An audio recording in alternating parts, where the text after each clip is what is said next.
Bonjour à tous, je suis très heureuse de vous retrouver ce soir pour ce webinaire dédié à l'Executive Master Management de projet Lean et Supply Chain, qui est un nouveau programme que l'on a monté en collaboration entre IMT Minalbi et IMT Telecom Business School.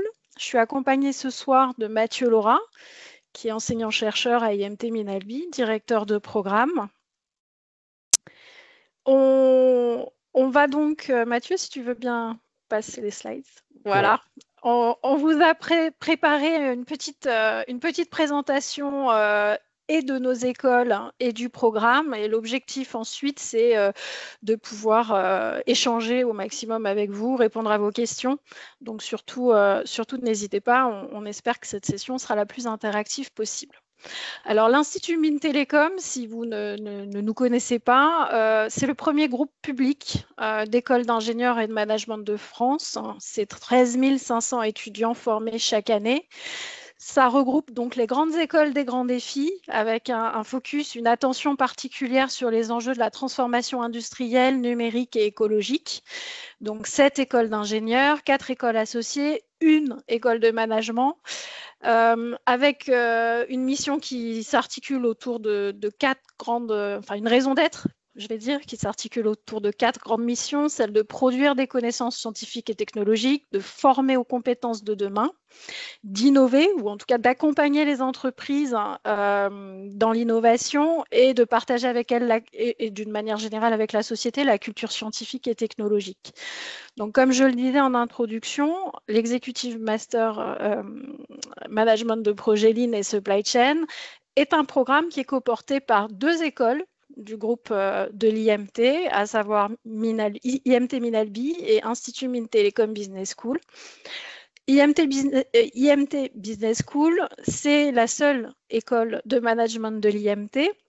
C'est une école qui forme des profils hybrides, managers, ingénieurs, avec une très forte conscience des enjeux de développement durable, de soutenabilité, de durabilité, donc complètement en phase avec les besoins actuels des entreprises.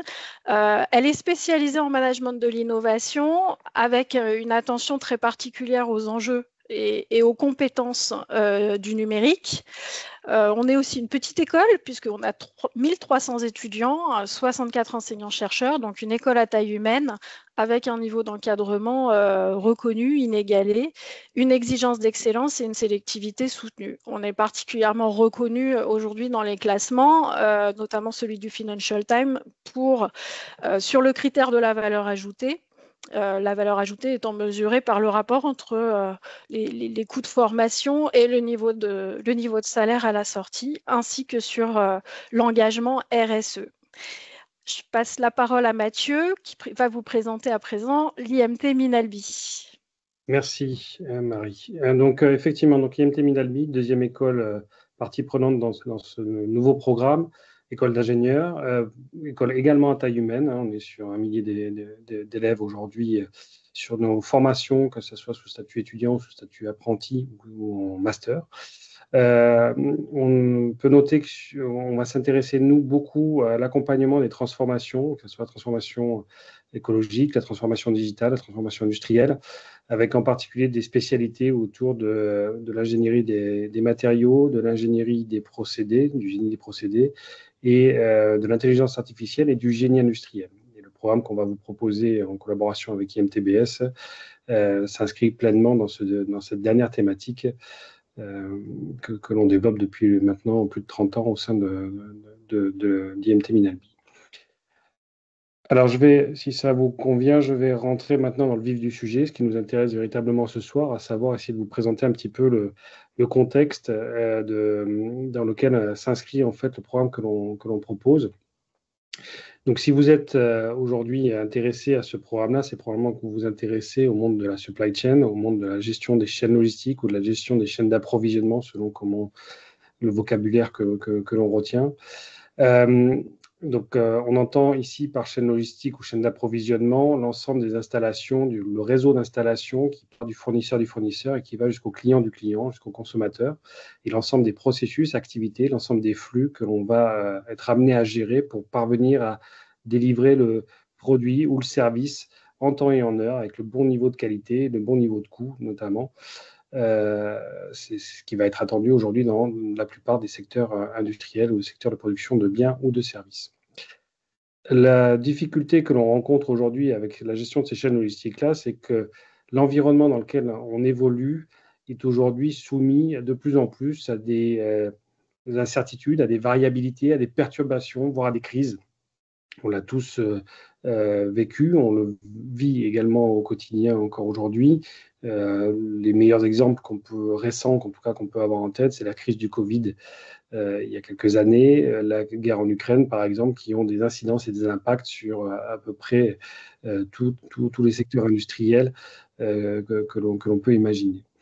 Et donc, arriver à gérer ces chaînes logistiques dans des bonnes conditions, dans cet univers très incertain, très instable, qui devient une nouvelle réalité, est quelque chose de particulièrement difficile. La deuxième composante, en tout cas, qui nous interpelle et sur laquelle on souhaite pouvoir en fait faire progresser les entreprises, c'est le fait que la performance aujourd'hui, elle est multidimensionnelle. Pendant très longtemps, le monde des chaînes logistiques s'est intéressé à la manière d'améliorer l'efficience de ces activités, notamment en réduisant les coûts, en améliorant la profitabilité économique exclusivement. On pense qu'aujourd'hui, l'enjeu est bien plus vaste que ça, bien plus large que ça, avec des enjeux écologiques, des enjeux sociétaux également, et qu'il y a un véritable besoin, une véritable attente de la part des acteurs du monde socio-économique sur des solutions qui leur permettent d'être durablement compétitifs. Et enfin, il y a des éléments importants à considérer qui sont liés à des opportunités. On le voit avec la digitalisation assez massive aujourd'hui que l'on connaît tous dans tous les secteurs d'activité. Les entreprises ont beaucoup investi dans l'acquisition, la structuration de systèmes d'information, de données, de systèmes de gestion de données. Et aujourd'hui, cette masse d'informations disponibles est aujourd'hui très peu, en tout cas pas suffisamment exploitée de notre point de vue. On pourrait probablement être bien plus performant en interne dans les entreprises comme en externe à l'échelle du réseau en travaillant mieux ces composantes-là. Donc ça, c'est une réalité aujourd'hui, c'est une réalité incontestable dans tous les secteurs d'activité. Et en face de cette réalité, il y a aussi les outils qu'on utilise en gestion des chaînes logistiques notamment. Et ces outils-là, pour la plupart, ils ont été définis dans les années 70, dans les années 80, 90, avec des hypothèses qui n'étaient pas celles du monde que l'on connaît aujourd'hui, avec des hypothèses notamment très déterministes. Et donc, il y a cette nécessité, selon nous, en tout cas, d'évoluer en termes de pratiques, de pratiques métiers, de pratiques industrielles, de processus qui sont mis en œuvre, de faire évoluer aussi les infrastructures, les actifs que l'on va mobiliser, que l'on va étudier. Si on s'intéresse aux processus, donc aux activités qui sont exécutées chaque jour dans toutes les chaînes d'approvisionnement, le constat que l'on fait, et on n'est pas les seuls à le faire, mais la réalité d'aujourd'hui, c'est que ces processus-là, ils sont très déterministes, comme je viens de l'expliquer. Ils sont très procédurés, très asynchrones. Les systèmes de planification font l'hypothèse que, globalement, le futur est plus ou moins égal à ce que l'on a connu dans le passé, et on essaie d'anticiper les choses de cette manière-là. Évidemment, on fait face à quelques crises, et quand on a une crise, on la gère en mode pompier. C'est quelque chose qu'on aime bien, notamment dans la culture latine. C'est quelque chose qui est assez peu efficace et assez peu durable, en tout cas en matière de performance. Notre point de vue, c'est que ces processus-là doivent être beaucoup plus stochastiques, orientés probabilité, orientés incertitude, pilotés par les données. On a la chance d'avoir ces données à disposition aujourd'hui, d'avoir des modes de pilotage, des modes d'action qui sont beaucoup plus adaptatifs et beaucoup plus agiles vis-à-vis de la réalité du terrain, et puis qu'on développe une véritable culture du risque pour arriver à gérer ces processus-là dans l'environnement que je décrivais précédemment, qui est par définition très instable.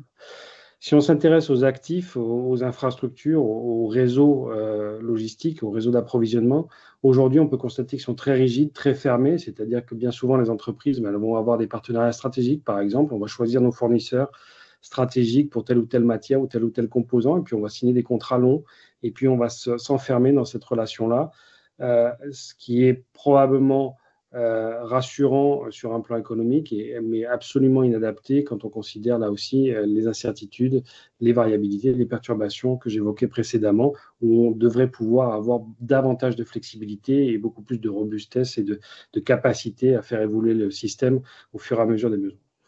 On constate que c'est très peu connecté, très peu interconnecté. Les réseaux d'entreprise sont souvent dédiés, les ressources sont souvent dédiées, et on cherche à optimiser les ressources plutôt qu'à optimiser les services.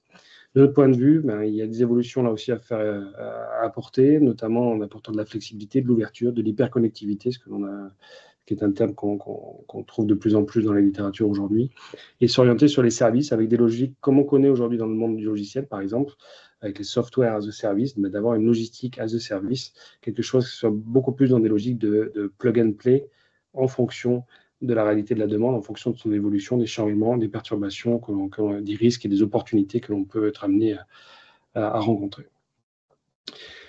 Donc face à cette réalité que souvent on appelle le mode VUCA, le monde VUCA, donc pour la vulnérabilité, l'incertitude, la complexité et l'ambiguïté dans lequel on évolue, l'ambition que l'on a avec ce programme de formation, c'est de former des personnes qui vont être en capacité de prendre très rapidement des postes à responsabilité dans l'univers de la gestion des chaînes logistiques et des chaînes d'approvisionnement, d'une part, donc le supply chain, et ou dans l'univers de l'excellence opérationnelle, de l'amélioration continue, ce que l'on appelle plus couramment le lean management ou le lean manufacturing, avec cette spécificité de gérer, d'être en capacité de gérer cette performance, qu'elle soit interne, donc plutôt la dimension excellence opérationnelle, ou externe, plutôt la dimension supply chain, en prenant en considération cet environnement VUCA que je viens de décrire.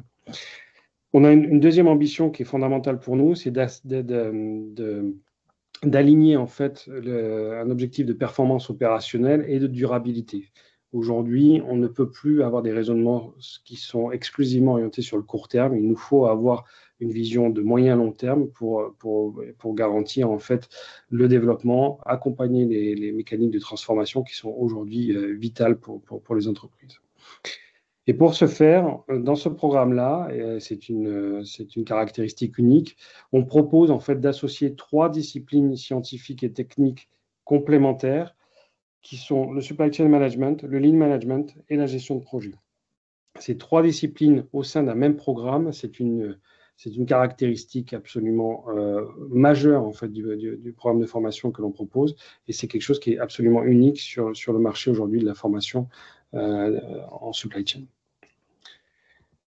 En termes de contenu, on ne va pas développer évidemment tous les contenus ici dans le détail, mais globalement, le menu des enseignements qu'on vous propose dans le cadre de cet Executive Master est composé de 3 grands blocs. Un bloc dédié au monde de la supply chain, un bloc dédié à l'acquisition de connaissances, de compétences et de savoir-faire sur la gestion de projets et sur la gestion de chantiers d'amélioration continue, de lean management. Et puis un bloc de mise en œuvre, en tout cas des compétences acquises, des capacités nouvelles acquises au travers de missions entreprises. Si je m'intéresse un instant à la partie supply chain management, on va retrouver ici un cours véritablement, une dorsale qui va permettre de poser les bases en fait, de cette discipline-là autour de ce qu'on appelle les fondamentaux du supply chain management, qui conduit à l'obtention d'une certification professionnelle reconnue par France Compétences, en plus du diplôme d'Executive Master que vous aurez la chance, je l'espère, d'acquérir à l'issue de cette formation-là. Donc ça, c'est vraiment la dorsale, c'est vraiment les fondamentaux, c'est vraiment la base sur laquelle on va être amené à travailler dans une logique équivalente à des schémas que l'on connaît, par exemple à l'ASCM, anciennement APIX, qui est l'association de référence mondiale sur la thématique. On va également travailler autour de ce qu'on appelle la logistique aval, la logistique amont, c'est-à-dire les relations fournisseurs d'un côté et les relations clients de l'autre, avec notamment l'étude des réseaux de distribution, pour consolider en fait les éléments de connaissance, des pratiques, des bonnes pratiques actuelles utilisées par le monde industriel, encore une fois, que ce soit en production de biens, en production de services, et quel que soit le secteur d'activité. Et on ne va pas se contenter de travailler sur les pratiques actuelles, on va aussi se projeter dans les pratiques en devenir, en particulier en développant un module qui s'appelle Internet physique, qui décrit en fait une approche qui est aujourd'hui en plein essor, en plein développement, qu'on retrouve aujourd'hui avec une très très forte dynamique à l'échelle européenne. C'est d'ailleurs dans la feuille de route de la manière dont les chaînes logistiques européennes devraient évoluer d'ici 2040-2050.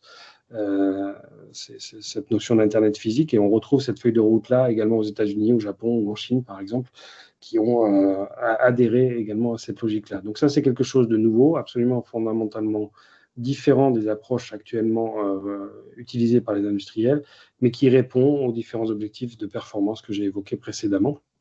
Et là aussi, c'est un élément différenciateur fort de ne pas se contenter avec cet Executive Master, d'enseigner les pratiques existantes, voire passées, mais de se projeter sur les pratiques qui sont en devenir et qui sont en train de devenir les standards de mise en œuvre. On va avoir sur la partie supply chain management également des éléments liés à tout ce qui va concerner l'aide à la décision, donc au travers d'un cours orienté système d'information en particulier, et puis surtout des cours qui vont développer, au-delà de la composante managériale du supply chain, des composantes plutôt d'ingénierie de la supply chain, avec des cours sur les fondamentaux de l'optimisation, qui est une discipline mathématique d'aide à la décision particulièrement utile au monde de la supply chain, et puis des enseignements autour de l'exploitation des données, avec toutes les technologies d'intelligence artificielle que l'on connaît aujourd'hui et qui sont particulièrement utiles là aussi pour le monde de la supply chain.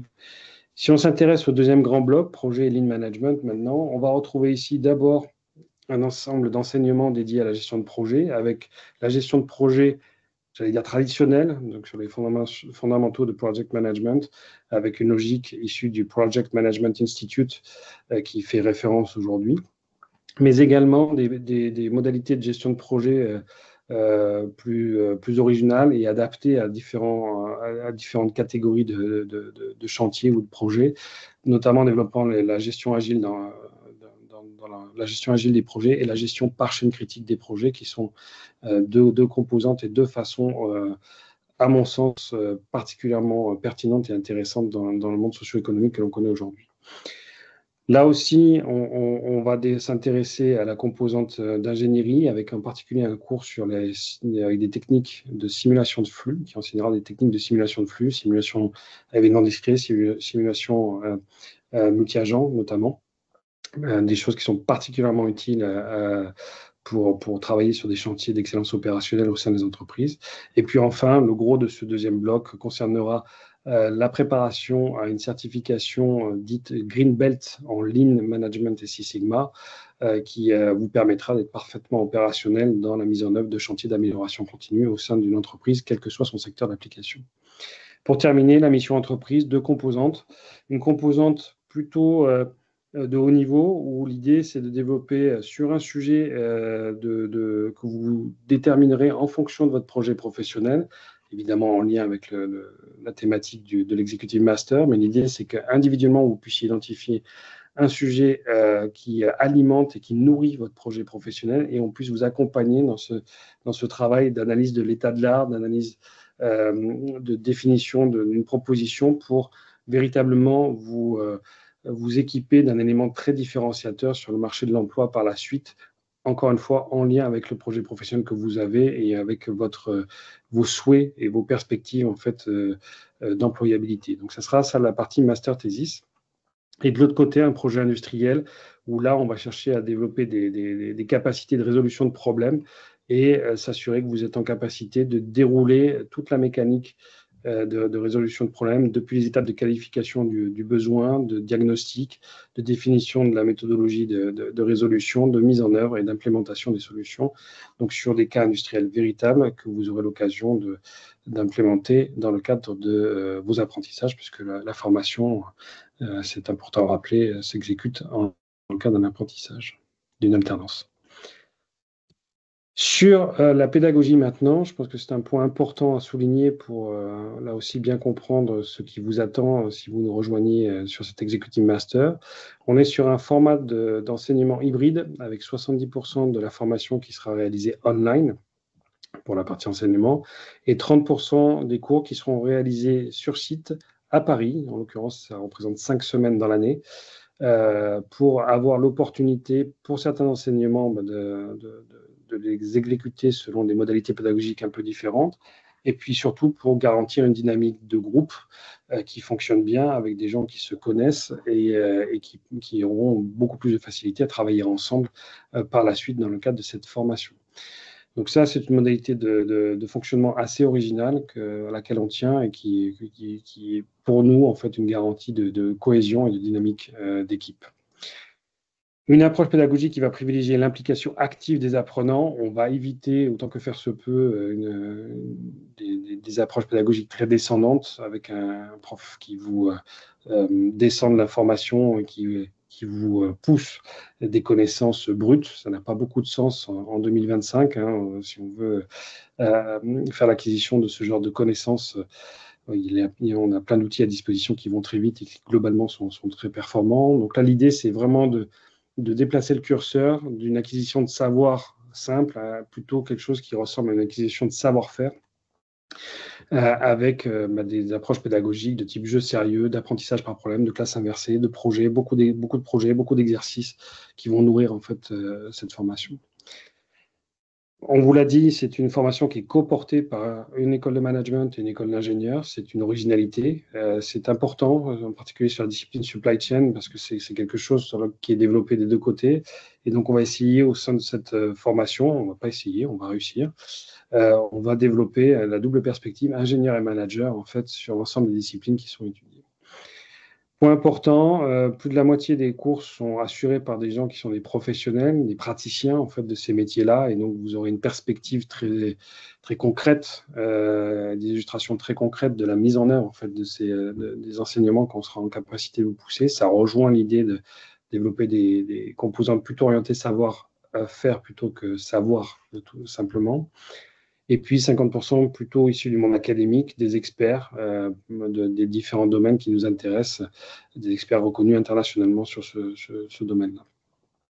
Et enfin, dernier point, et non des moindres, on utilisera en fait dans cette formation, pour certains enseignements, pas pour tous, mais pour certains des enseignements, on utilisera la technologie immersive avec des environnements et des jeux sérieux en particulier qui ont été développés spécifiquement pour cette formation-là, des univers bâtis sur la technologie réalité virtuelle qui permettent, encore une fois, de véritablement acquérir des compétences et d'être en capacité de savoir mettre en œuvre ces compétences dans un environnement très proche de la réalité. Donc, c'est des choses que l'on fait aujourd'hui, c'est récent, c'est original et c'est très, très efficace. On le pratique déjà dans le cadre de formations intra-entreprise notamment. Et donc, c'est quelque chose qu'on va vous mettre à disposition. Et chaque apprenant, en particulier, sera équipé, ça fait partie des frais d'inscription, sera équipé d'un casque de réalité virtuelle et dès la première semaine, aura l'opportunité en fait, de pratiquer et de travailler avec ces outils-là qui amènent un véritable plus. Et je vous assure que ce n'est pas un gadget, c'est vraiment quelque chose qui amène des compétences supplémentaires. Donc, une originalité forte sur cette formation-là.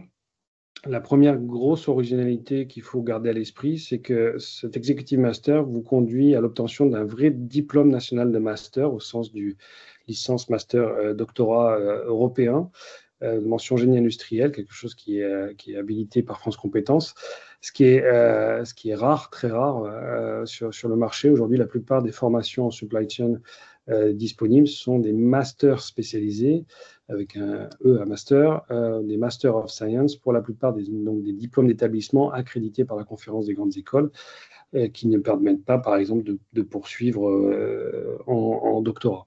Donc, le fait que ce soit un diplôme national de master est une garantie de qualité supplémentaire par rapport à ce qui peut exister par ailleurs sur le marché.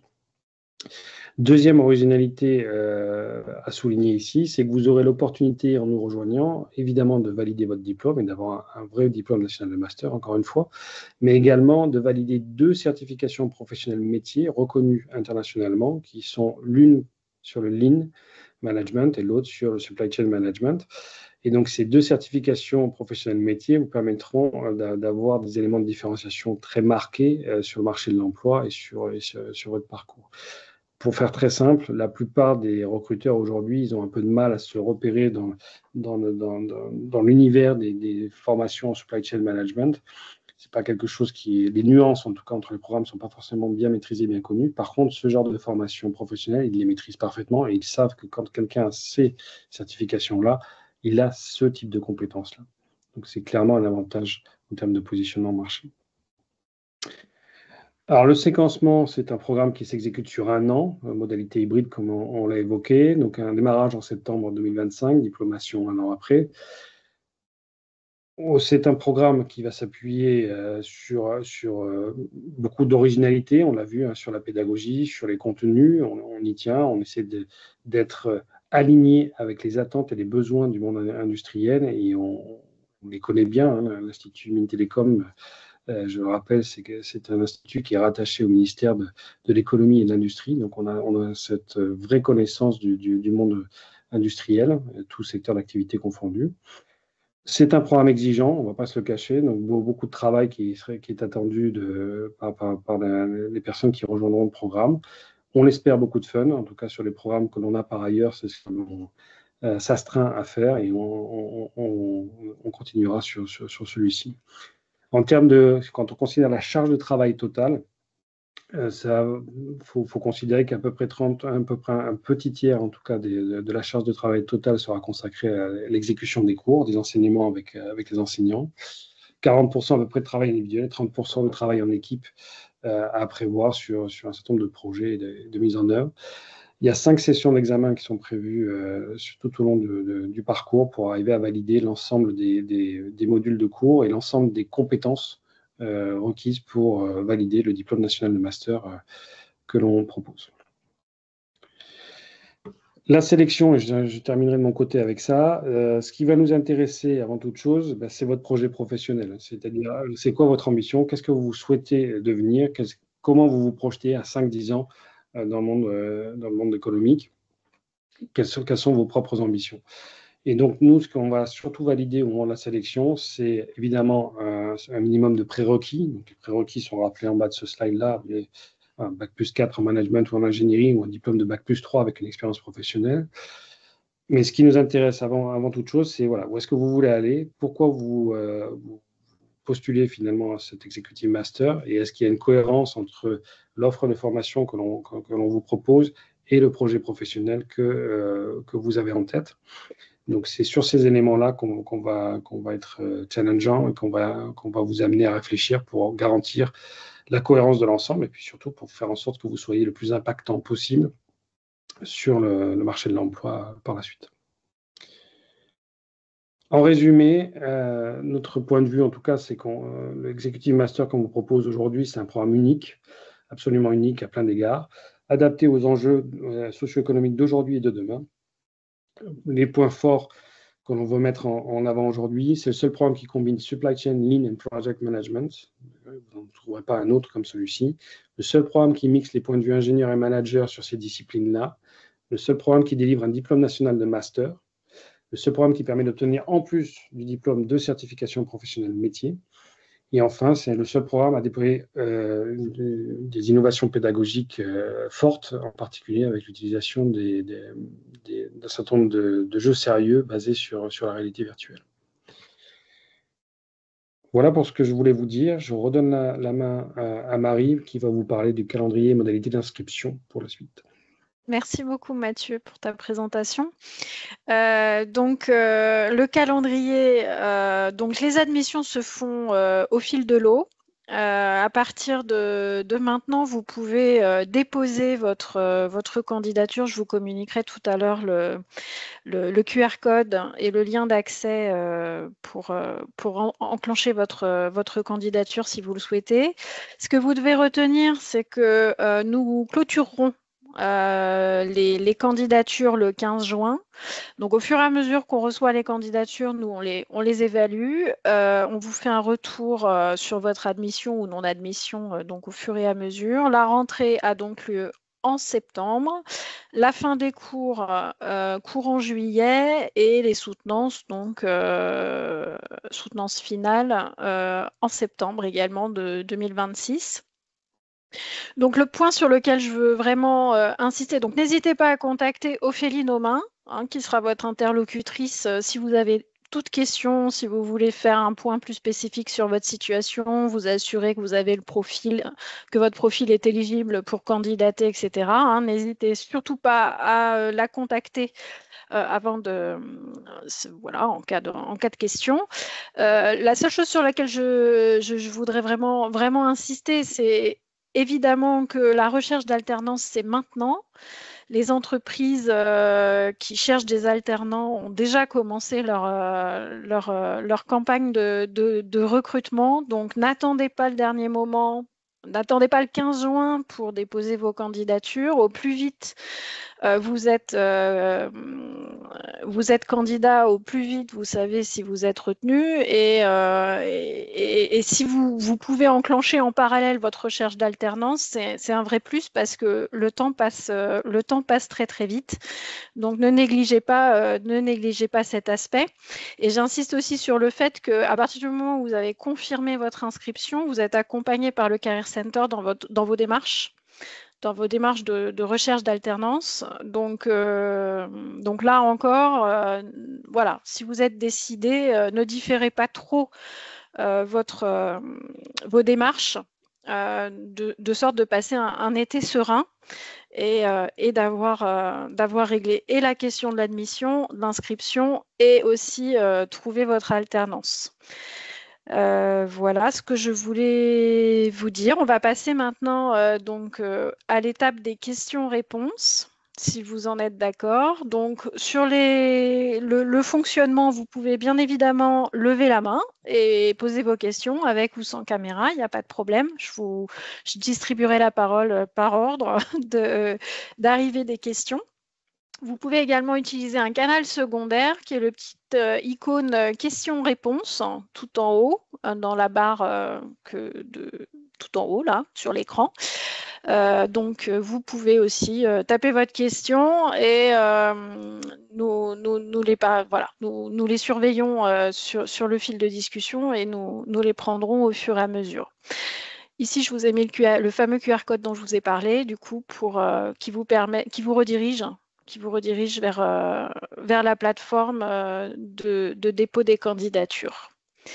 Voilà, donc à présent, la parole est à vous. N'hésitez pas si vous avez des questions de toutes sortes, que cela porte sur le contenu du programme, la pédagogie ou encore les processus d'admission.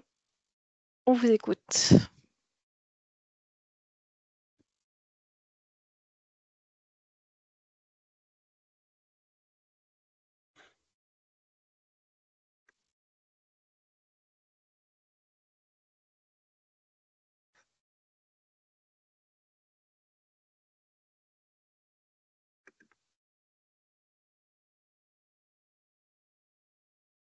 Alors, pour l'instant, il n'y a pas de questions. Peut-être que je peux, moi, t'en poser quelques-unes, Mathieu, si tu es d'accord. Oui.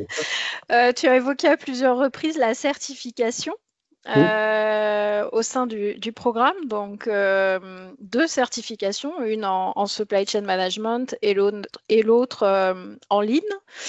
Donc, pour être tout à fait clair, dans le cadre du programme, c'est donc bien la préparation et le passage de la certification qui sont compris dans le cursus.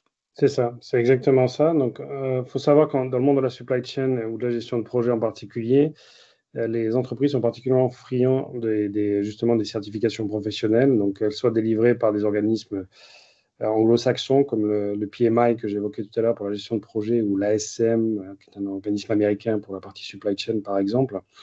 Et donc, les certifications qu'on propose ici sont reconnues, en fait, et sont des contenus tout à fait similaires à ce genre de certifications professionnelles qu'on retrouve dans ces univers anglo-saxons.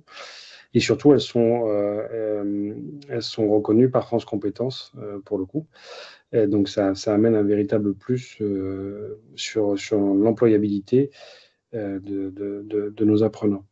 Donc, je confirme, la préparation et le passage de la certification est inclus dans les frais de scolarité proposés à nos apprenants. Et j'indique juste une chose, c'est que l'exigence pour obtenir la certification est plus importante que l'exigence pour valider la partie cours en fait, d'un executive master.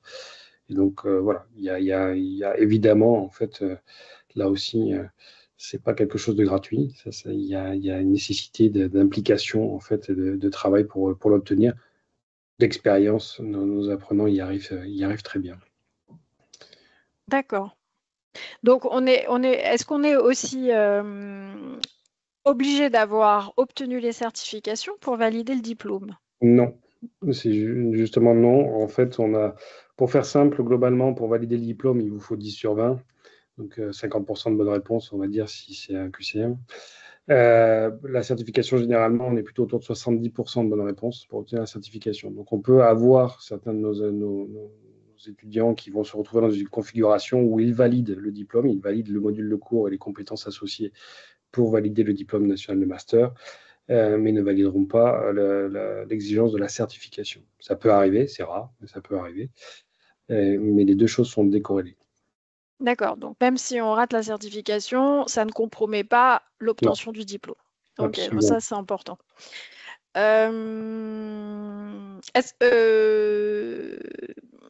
Concernant les cours en réalité virtuelle, est-ce que tu peux préciser du coup les enseignements qui ont lieu en réalité virtuelle et est-ce que c'est aussi des cours qui sont enseignés à distance ou est-ce que c'est des cours qui ont lieu en présentiel? Alors, le premier cours qui utilisera la réalité virtuelle, c'est celui sur les fondamentaux de supply chain management, ce que j'ai évoqué comme étant la colonne vertébrale du programme dans sa globalité d'ailleurs. Et c'est le premier cours que l'on réalisera dès le mois de septembre. Et on démarre en fait cette session-là sur une semaine de présentiel à Paris. L'idée étant de pouvoir voilà, prendre possession du matériel, de l'environnement de réalité virtuelle dans un environnement facilité par la proximité physique des apprenants et des enseignants. Ça, c'est pour l'initialisation.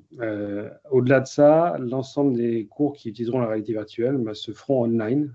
C'est tout l'intérêt d'utiliser ce genre de technologie, c'est qu'on peut se retrouver à faire des choses qui sont très orientées sur la pratique, tout en étant dispersés géographiquement à plusieurs endroits du territoire. Et donc, ça sera essentiellement utilisé et exploité dans une configuration de cours online. Les cours qui sont concernés par l'usage de la réalité virtuelle, donc les fondamentaux de supply chain management en premier, notamment avec cette idée d'arriver à travailler à simuler le fonctionnement et le comportement opérationnel d'une chaîne logistique standard et de la faire évoluer, de la faire avancer en fonction des différents enseignements qu'on va pouvoir, des différentes connaissances nouvelles qu'on va pouvoir acquérir au fur et à mesure du programme. Donc, premier cours qui est concerné, c'est celui-ci. Deuxième cours qui va être concerné par la réalité virtuelle, c'est le cours orienté sur la simulation de flux, sur lequel on travaille et on va pouvoir là aussi développer l'accès en fait à des terrains d'application bien spécifiques grâce à cette technologie. Et le troisième cours qui sera très consommateur de cette technologie-là dans sa pédagogie, c'est le cours dédié à l'Internet physique, qui est un cours très important et encore une fois très différenciant par rapport à d'autres formations sur le marché, existantes sur le marché en supply chain, puisque là, on va s'intéresser non pas aux pratiques courantes, mais aux pratiques voilà, qui sont en train d'arriver et qui sont en train de se mettre en place dans le monde industriel. C'est pas utopique ce qu'on est en train d'évoquer, ce dont on parle. Encore une fois, c'est dans la feuille de route 2040 et 2050 de la Commission européenne. Donc, à l'échelle européenne, au moins, c'est aussi le cas au Japon, c'est aussi le cas en Chine, c'est aussi le cas aux États-Unis, mais à l'échelle européenne au moins, c'est aujourd'hui une imposition, c'est une volonté politique d'orienter en fait les modalités de gestion des flux logistiques au sens large dans cette voie-là, dans cette direction-là. Donc, nombreux sont les industriels à s'investir dans cette nouvelle façon de voir la supply chain, de voir la logistique et d'accompagner de nombreux projets de transformation dans cette voie-là. Ok. Est-ce que ces quelques éléments complémentaires suscitent des questions? Sinon, moi, j'en ai d'autres, hein. Il n'y a pas de problème. N'hésitez pas, soyez pas timide, hein. On est là pour vous, hein.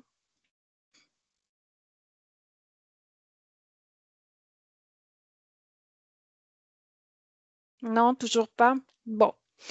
Moi, j'ai une autre petite question pour toi, Mathieu. Est-ce qu'on parle d'IA dans le programme? Alors Parce oui, qu'en ce moment, c'est quand même le sujet à la mode. on va parler d'IA, un sujet qu'on connaît bien, hein, le centre de génie industriel que je pilote, en fait, est un centre dédié à la recherche et à la formation en IA et en génie industriel. Donc, c'est un sujet qu'on maîtrise très, très bien. On va parler d'IA. Ce n'est pas une formation en intelligence artificielle. Il ne faut pas se tromper.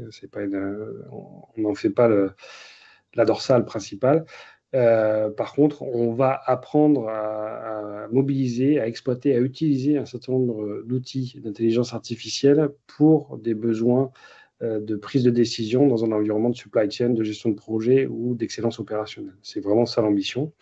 En particulier, on va s'intéresser à des approches plutôt orientées sur l'optimisation, la simulation, et puis surtout des approches orientées sur l'exploitation, l'ingénierie des données. Donc, on va discuter d'un certain nombre de techniques de machine learning, de deep learning, par exemple, pour des applications orientées supply chain et comprendre comment on peut exploiter, utiliser ce genre d'outils de manière très opérationnelle. On ne développera pas d'éléments théoriques très poussés, ce n'est pas l'objet, mais de savoir exploiter, utiliser ces outils-là, les mobiliser quand c'est nécessaire pour prendre des décisions qui soient le plus robustes possible dans les environnements instables que j'ai évoqués tout à l'heure lors de la présentation. Ok. Tout à l'heure, quand j'ai parlé du processus d'admission, j'ai notamment évoqué les étudiants ou les participants qui envisageaient de s'inscrire à cette formation dans le cadre d'une alternance, donc contrat d'apprentissage, contrat de professionnalisation. Est-ce que cette formation est, non, enfin, je peux le dire, hein, mais cette formation est ouverte aussi à d'autres profils, notamment des salariés en poste ou en transition professionnelle? Alors complètement. On va retrouver globalement trois types de populations sur cette formation-là. On peut être amené à trouver des étudiants en poursuite d'études, donc vraiment dans le cadre de leur parcours de formation initiale, souvent suite à un master qui cherche à se spécialiser sur le domaine de la supply chain, de la gestion de projet et ou du lean management.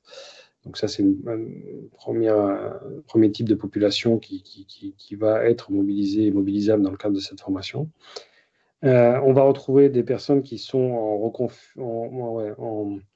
reconfiguration du projet professionnel, qui cherchent à se repositionner différemment après un parcours et une expérience professionnelle probablement dans d'autres thématiques et dans d'autres sujets. Et puis, on va trouver des gens qui sont, eux, en poste et qui n'ont pas forcément eu l'acquisition du bagage de connaissances initial qui correspond en fait aux fonctions qu'ils occupent ou qu'ils souhaitent continuer à occuper. Toujours pareil dans cet univers lié à la supply chain, lié à la gestion de projet ou à l'excellence opérationnelle. Et donc, on va pouvoir venir renforcer au travers de la formation de manière à leur apporter ces bases qui sont nécessaires pour pouvoir évoluer dans de bonnes conditions sur ces métiers-là. Super. Dernière question. Tu as parlé de sciences des données, d'optimisation. Est-ce qu'il y a des prérequis techniques ou scientifiques pour intégrer le programme? Alors, des prérequis très précis, je dirais non. Ce qui est important, c'est si vous êtes effrayé par le quantitatif, il ne faut pas venir du tout, c'est sûr. Mais on n'a pas besoin d'avoir fait classe préparatoire ou d'avoir un diplôme d'ingénieur pour venir suivre ce programme-là. Encore une fois, ce n'est pas un programme en intelligence artificielle, ce n'est pas un programme très poussé en recherche opérationnelle, par exemple, ou en simulation. On va apprendre à utiliser des outils de cette nature-là, des outils quantitatifs. Donc, il y a un minimum de base scientifique à avoir, un minimum de base mathématique à avoir et de connaissances sur ce domaine-là, mais on est sur des choses relativement simples, standards et classiques. Très clairement, aujourd'hui, n'importe quelle personne ayant un background en management ou en ingénierie, quel que soit le domaine concerné en matière d'ingénierie, normalement doit pouvoir suivre ce programme-là. C'est moins le background qui va nous poser question que le projet professionnel, que la motivation en fait qui est associée au candidat qui l'amène en fait à postuler sur ce programme-là. Ça va nous intéresser particulièrement j'allais dire, les garanties de réussite, elles sont liées bien plus en fait à cette question de la cohérence du projet professionnel avec les contenus du programme que l'on peut proposer qu'au background scientifique et technique que l'on peut avoir. Ok, excellent. Toujours pas de questions? Anne, Marius, Massimo, Raphaël, Ronald et Cyrine. On est en petit comité, donc allez-y. Ah, merci. Massimo, Oui, je vous bonjour à écoute. tous. Bonjour. Bonjour. Je tenais à m'excuser, j'ai manqué le début de la réunion, donc j'ai raté le premier quart d'heure. On vous enverra le replay, c'est pas un Oui. problème. Moi, j'avais une question vis-à-vis de la formation. Depuis quand la formation supply chain est proposée au sein de votre établissement? Alors, c'est une bonne question. Alors, sous la forme d'Executive Master tel qu'on vous le propose là, ça sera la première promotion qui démarre en septembre. Par contre, ce programme-là, en fait, il existait sous un autre format depuis 10 ans, ce qui était un format de master international, donc plutôt à destination d'un public hors France, on va dire. Il est exécuté en langue anglaise, en fait, sur un public international. Donc, c'est pas, on maîtrise parfaitement ce que l'on fait, on maîtrise parfaitement les contenus. Là, ce que l'on fait, c'est qu'on vient diversifier le public auquel on va s'adresser avec ce programme-là en se positionnant avec l'Executive Master sur un public plutôt national, européen éventuellement, et sur un format d'exécution qui est un format en alternance, là où jusqu'à présent on l'exécutait sur un format classique de temps plein. Donc ça fait 10 ans qu'il existe. C'est un programme qu'on a très très bien rodé, sur lequel on a eu pas mal de diplômés, plus de 200 diplômés en l'occurrence, sur ce programme-là. Et quel est le taux de réussite par rapport aux années précédentes, retour d'expérience? Le taux de réussite est très élevé, le taux d'employabilité est très élevé aussi. Après, les marchés sont différents, puisque jusqu'à présent, voilà, on était sur un public plus international. On a eu des Français aussi qui ont participé à ça, mais avec des projets professionnels tournés vers l'international. Globalement, le placement se fait un peu partout sur la planète. Et le taux de réussite est très élevé. On a eu quelques rares échecs, je ne saurais pas vous dire le nombre, quelques rares échecs systématiquement liés à deux facteurs qui sont toujours les mêmes. Un, c'était un projet professionnel qui était pas réfléchi du tout. La personne s'était retrouvée là un peu par hasard et qu'on n'avait pas réussi à filtrer au moment de l'entrée. Et le deuxième facteur, c'est un facteur juste de travail, quoi. Donc on s'est retrouvé rarement, j'ai deux cas en tête, de personnes qui pensaient qu'ils venaient en vacances. Donc non, c'est un executive master. On y met de l'originalité, on y met beaucoup de choses. On essaie d'être aligné avec les besoins des industriels aujourd'hui et des entreprises de différents secteurs. Ça nécessite un engagement et faut être clair avec ça. C'est pas insurmontable, loin de là. Beaucoup l'ont fait et beaucoup le feront, mais c'est une charge de travail et il faut être conscient de ça. Merci pour ces précisions. Sinon, j'ai une autre question, si Bien vous sûr, me permettez. Quelle est la part de répartition c'est-à-dire que est-ce qu'on a affaire à plus d'étudiants qui poursuivent leurs études ou on a plus des professionnels qui veulent reprendre leurs études ou acquérir de nouvelles connaissances? Ok. Alors sur le nouveau format Executive Master qu'on lance en septembre, je ne peux pas vous dire parce qu'on n'a pas de recul là-dessus. Je peux vous dire ce que l'on a vécu par contre sur les 10 précédentes années, sur l'autre format qui était plutôt orienté international, on dit globalement à moitié-moitié. C'est-à-dire qu'on avait à peu près la moitié des effectifs qui étaient des étudiants en poursuite d'études et la moitié qui étaient des gens qui étaient déjà en poste, qui avaient déjà une expérience professionnelle de 5 à 25 ans et qui cherchaient soit à consolider leur bagage, soit à se repositionner par rapport à un projet professionnel qui évolue. Mon sentiment, c'est qu'on devrait être dans des proportions à peu près similaires, peut-être un peu plus fortes issu du monde professionnel sur ce format-là. D'accord.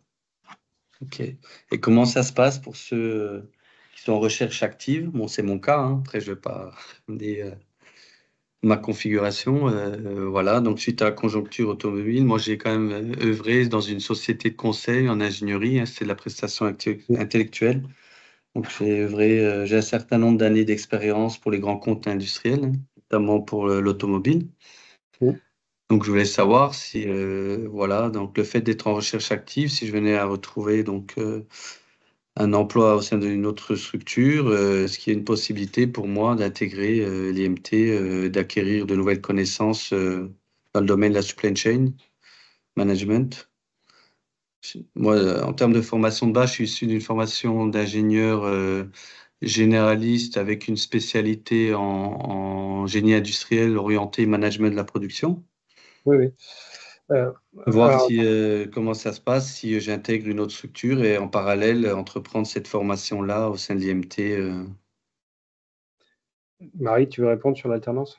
Oui, sur l'alternance, on ne l'a pas précisé tout à l'heure. On vous a dit donc il y a 70% des enseignements à distance et 30% des enseignements en présentiel. Ces enseignements en présentiel ont lieu à Paris Centre et c'est à peu près une semaine par mois entre septembre et juillet. Donc, soit vous suivez ce programme dans ce temps que vous disposez là en ce moment, vous êtes en recherche active et en même temps que vous cherchez, vous suivez le programme, ce qui peut aussi accélérer votre process et votre employabilité. Bon, ça, c'est la première option. Soit, si vous retrouvez une activité professionnelle, il faut discuter de cette modalité avec votre employeur potentiel, de sorte qu'il vous libère une semaine par mois pour suivre la formation. Je ne D'accord, sais pas dans très quelle bien. configuration vous envisagez de suivre le programme. Si c'est... Mais Voilà. ça, je pense que Mais ça, n'hésitez pas à nous pas à vous contacter. rapprocher Voilà. d'Ophélie. D'accord. Voilà. D'Ophélie Ok. Nomain, je vous ai donné le contact. Mm. Vous la Mm. Parce que, contactez mm. et elle vous Ac- donnera plus de mm. précisions. Parce qu'actuellement, j'ai plus de 20 ans d'expérience dans le domaine de l'ingénierie, dans le management de projet, dans la R&D, recherche et développement. Bon, Ça, j'avais c'est une pas. formation de base en logistique industrielle par le cursus, une formation en préalable en Bac+4 en management de la production que j'avais réalisé au sein de l'Université de Sophie Antipolis.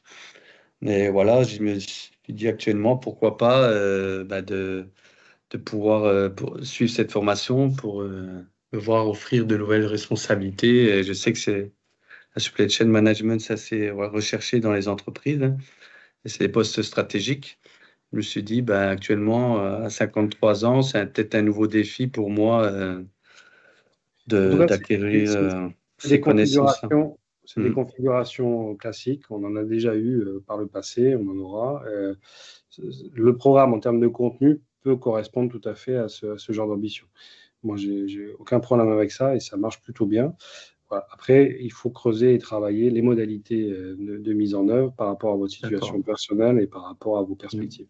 Donc ça, c'est à regarder, je pense, plus individuellement avec Ophélie et on adressera le sujet. Très bien. Je vais laisser la parole à d'autres participants. Je ne vais pas monopoliser. Merci pour vos questions. Merci. Merci Merci pour à vos vous pour ces questions. précisions. Merci. Merci. Est-ce que oui, il y a d'autres questions? Je vois Ronald qui lève la main. À vous.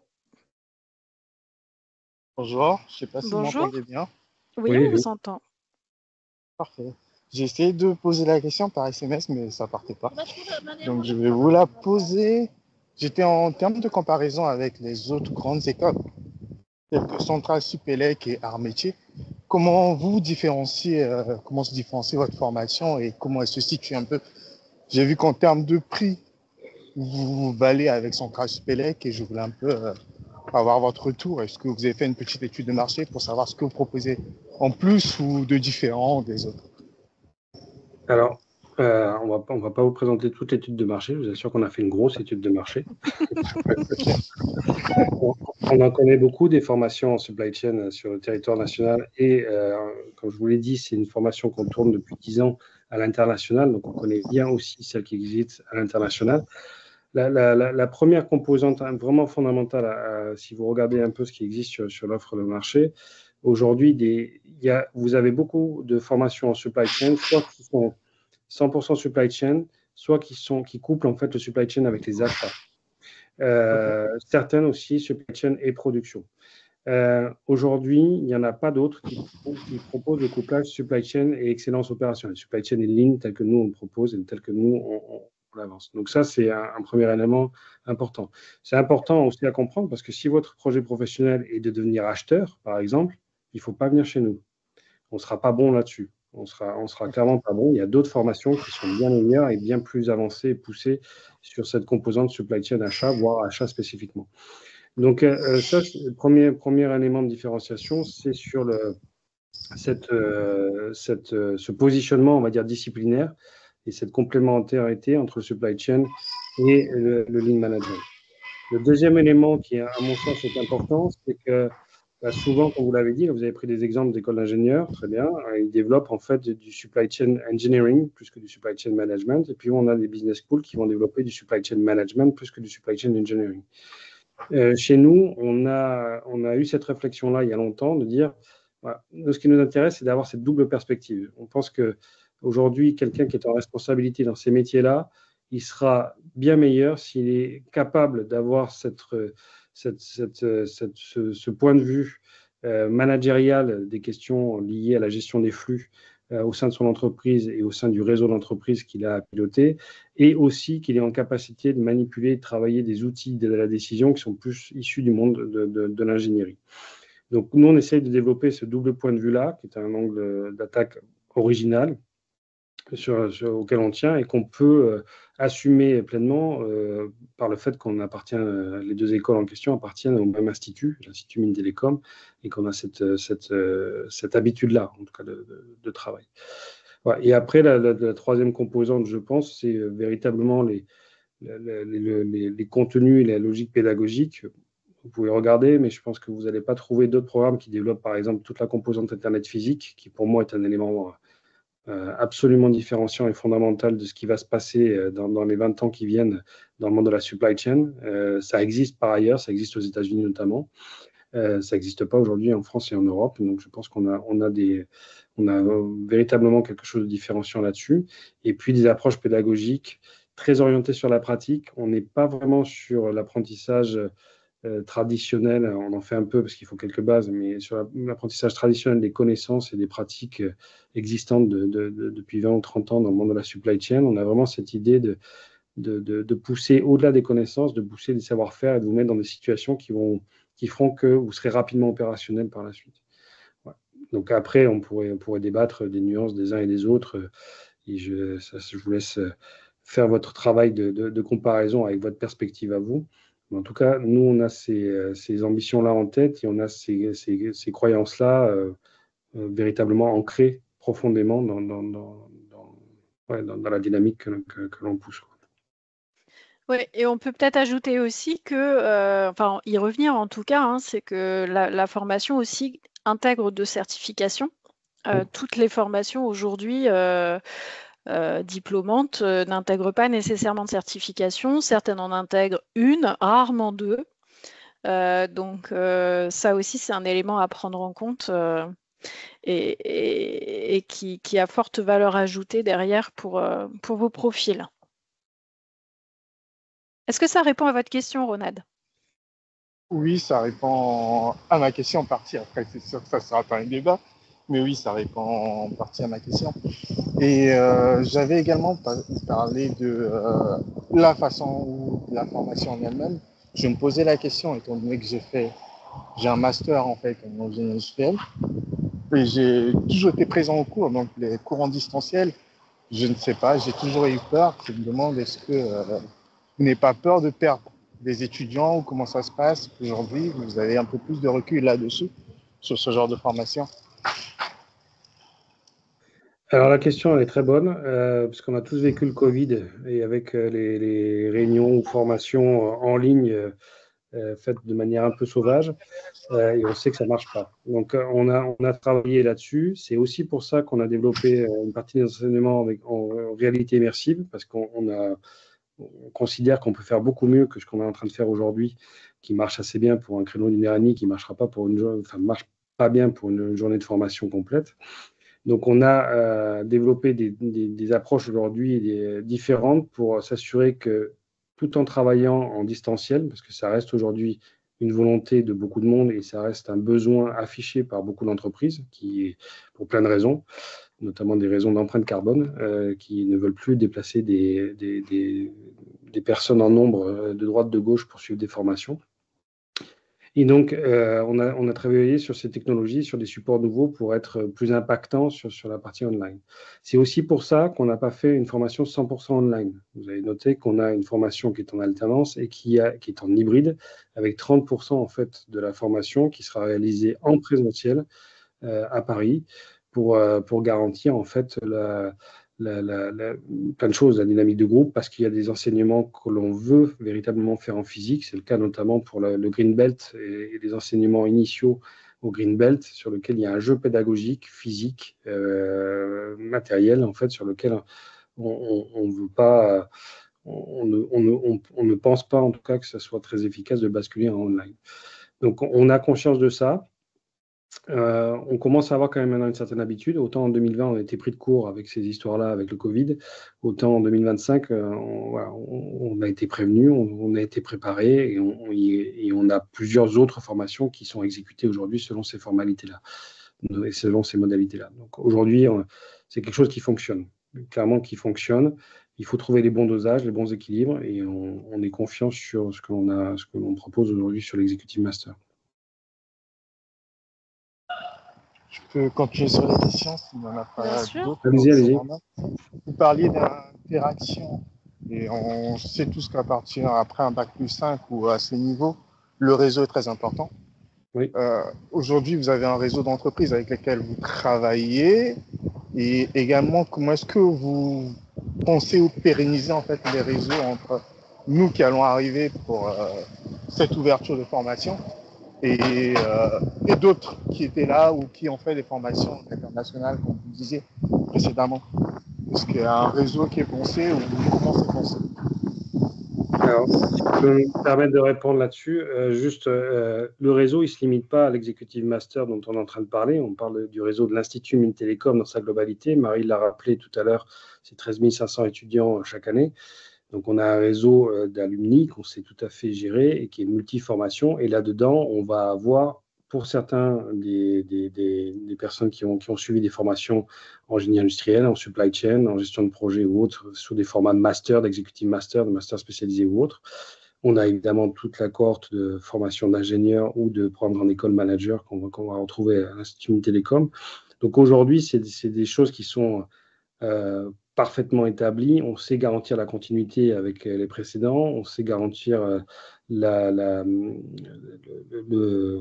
constitution du réseau à l'échelle de l'IMT. C'est important de l'avoir en tête. Hein. Donc, l'Institut Mines-Télécom, dans sa globalité, il pas simplement tel ou tel programme ou telle école.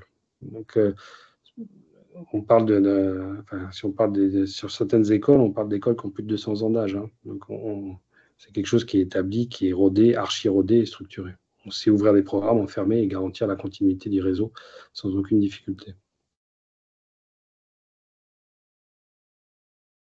Et sur les entreprises, est-ce qu'il y a un réseau d'entreprises avec lesquelles vous travaillez déjà?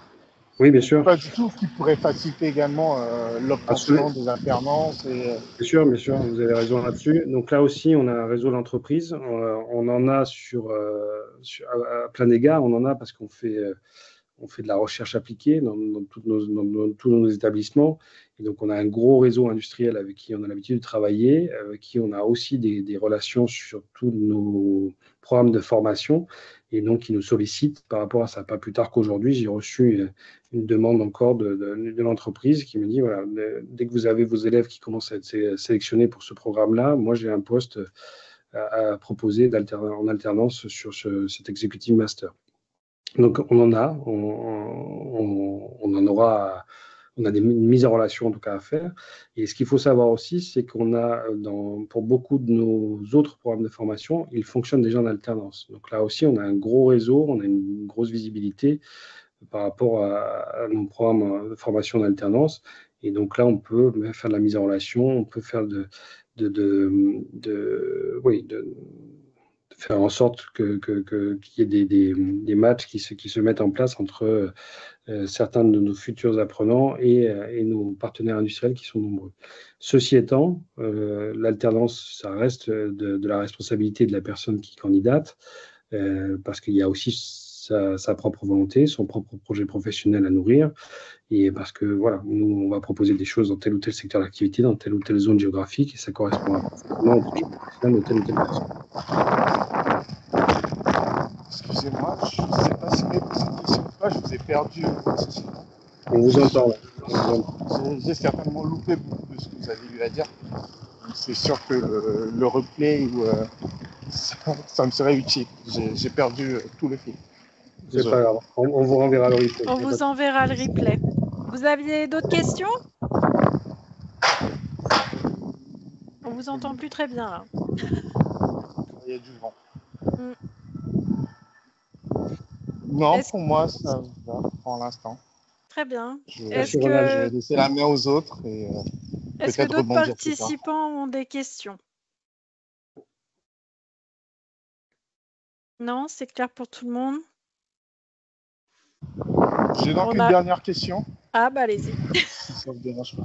Sur le financement de la formation, aujourd'hui, on n'a pas parlé du coût, c'est bien 16 000 €. C'est bien noté. Non, le coût de la formation est à 18 500 €. 18 500 €. Ok. Donc finançable, si on est en alternance, c'est finançable par entreprise? Oui.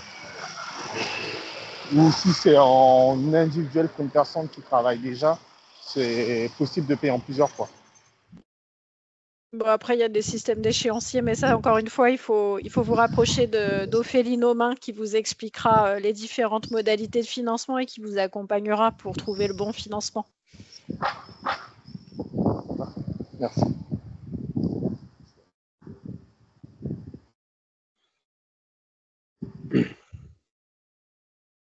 Ok. Ok. Bon. Je laisse encore une dernière chance, une dernière question, sinon on va clore. Ok, je vais la saisir, la dernière chance. Allez-y. Sans vouloir monopoliser la parole, c'est sur la durée de l'alternance. Oui. Il y a une durée minimale et maximum. Voilà.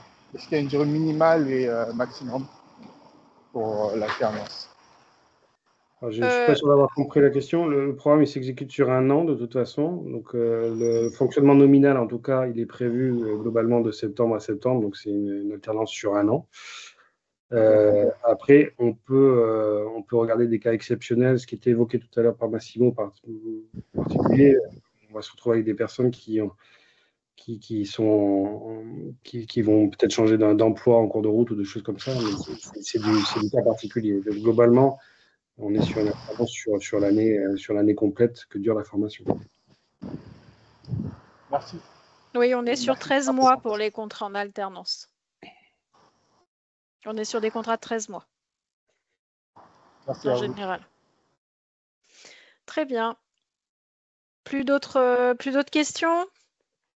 Bon, bah écoutez, c'était très riche. J'espère qu'on aura couvert très largement le champ des questions que vous pouviez vous poser. Nous vous remercions beaucoup de votre présence et on vous dit à très bientôt. Voilà, merci beaucoup. Merci à vous pour ces informations. Merci. Voilà, et n'hésitez pas à contacter Ophélie Nomain pour toute question complémentaire. Elle vous répondra avec grand plaisir. Voilà, à bientôt. Au revoir. Plaisir, bonne fin de soirée. Merci, au revoir.